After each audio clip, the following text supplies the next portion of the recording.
Are you thinking about adopting a furry friend? Before you do, consider this. Pet ownership comes with a hefty price tag. Stay tuned to learn why adopting a pet might not be as simple as you think. Hi, I'm Amber, today's host of the Debt Free Dad podcast, where we help normal, everyday people like you take control of your finances so you can live a happier, less stressful life. Now, I have been a pet owner as an adult for the past 20 years. I really had no business getting a pet, financially speaking. And looking back, I'm so lucky that my first two pets were overall healthy. Now, we got our Beagle Clyde just before we decided to start making some changes with our finances and work on getting out of debt. Now, thank goodness we got on a better track financially because Clyde has cost us thousands of dollars with three vet emergency visits in the past 8 years, including one just 5 months ago. For eating another foreign object, we had to rush him to the vet at midnight on a holiday so that we can avoid another surgery like the one we had 2 years ago when he ate a foreign object. And yes, he's not a puppy anymore, you guys. He is almost 9. And that time it ended up being surgery, $3,800. And I do not want to go back there. So knock on wood, three's a charm. We're done, right, Clyde? Now, thankfully, this past vet visit 5 months ago cost us $1,500. Whew, right? But a lot of you might be thinking, like, $1,500, like 3,800 is unbelievable. 1,500, I still can't afford. I get you. I was there. Right? Before we started making some financial different changes, we were there. We had I had gotten a cat in college. I had no business getting that cat.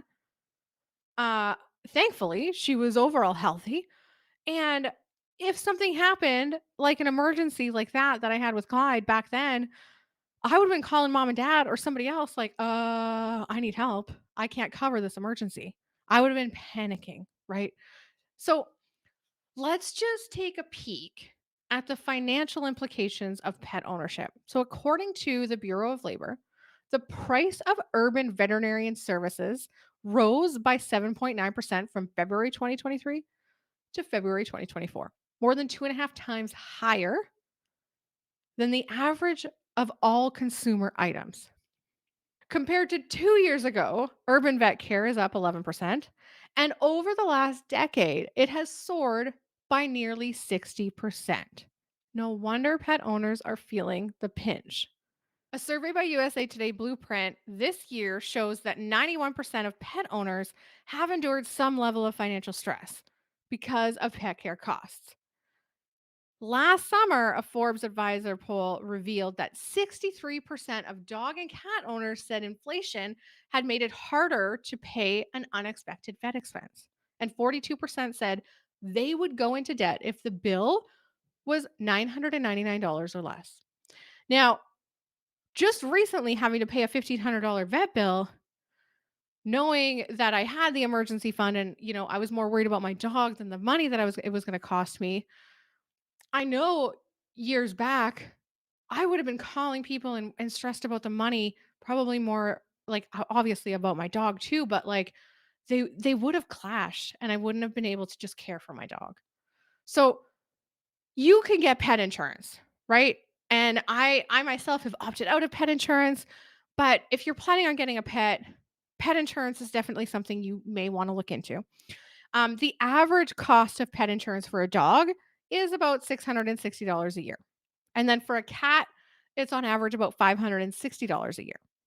So when considering all of the total expenses, you're going to want to add those in because your first year of owning a dog, for example, you're averaging about $420 to $2,180 for the first year. This includes essentials like collars, leashes, dog beds, crates, food, water bowls, spay neuter, like all of those kinds of things.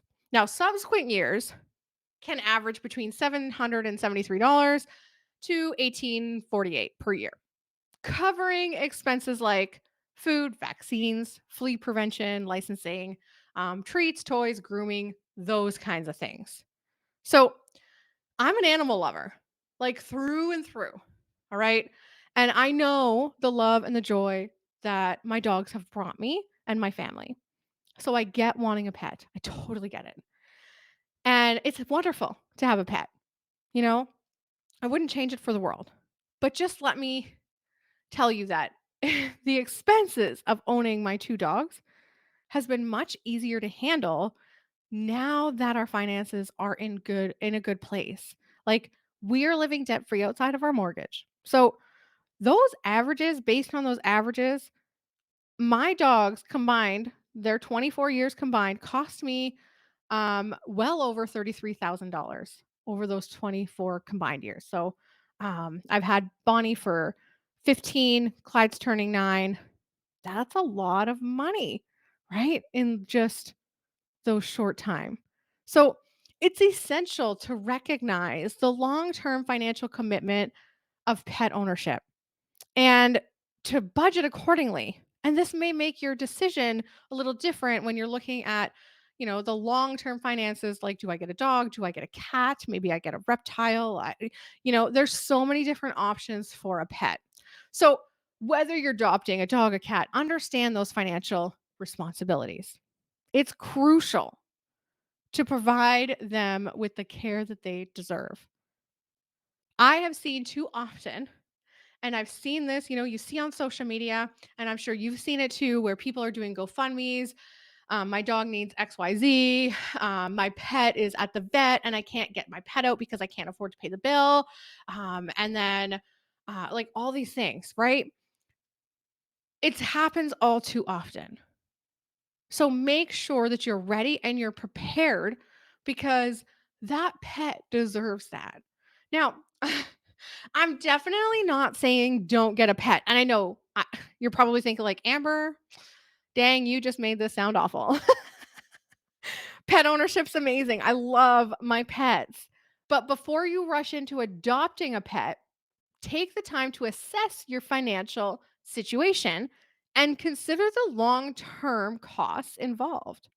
Like, remember, being a responsible pet owner means not only providing them the love and the care, but also financially being prepared for unexpected expenses because they will happen.